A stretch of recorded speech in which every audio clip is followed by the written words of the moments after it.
महिला त्यांच्या बाजूने असलेल्या कायद्याचा दुरुपयोग करीत आहे का?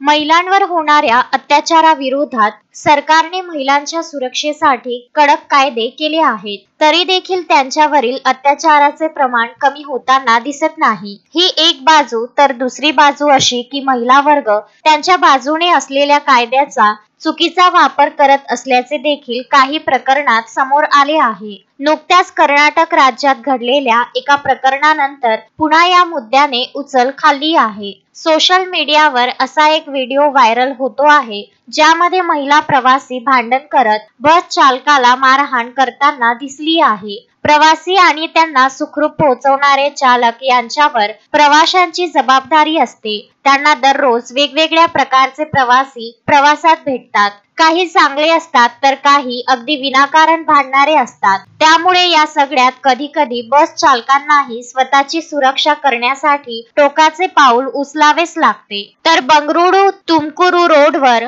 मेट्रोपॉलिटन ट्रान्सपोर्ट कॉर्पोरेशन बस चालक आणि महिला प्रवाशीमध्ये हाणामारी झाली। बुधवारी दुपारी पेण्याजवळ महिला बसच्या प्रवेशद्वारावर ड्रायव्हरशी वाद घालताना दिसते आहे। बोलता बोलता नंतर महिला त्याच्या सीटच्या मागे जाऊन भांडते आणि त्याला मारहाण सुद्धा करते। मग काय, ड्रायव्हरचा संताप होतो आणि त्याने सुद्धा महिलेला मारले। यामुळे प्रवाशांमुळे बस कर्मचाऱ्यांवर येणाऱ्या दबावाकडे सगळ्यांचे लक्ष वेधून घेतले आहे। बस चालक आणि महिला प्रवाशी मध्ये कशावरून भांडण झाले अद्याप त्याचे कारण अस्पष्ट आहे, पण सगळ्यात आधी महिलेने वाद घालायला सुरुवात केली। महिलेने जेव्हा जेव्हा ड्रायव्हरला मारले तेव्हा तेव्हा ड्रायव्हरने सुद्धा महिलेला मारले, ज्यामुळे इतर प्रवासी आश्चर्यचकित झाले।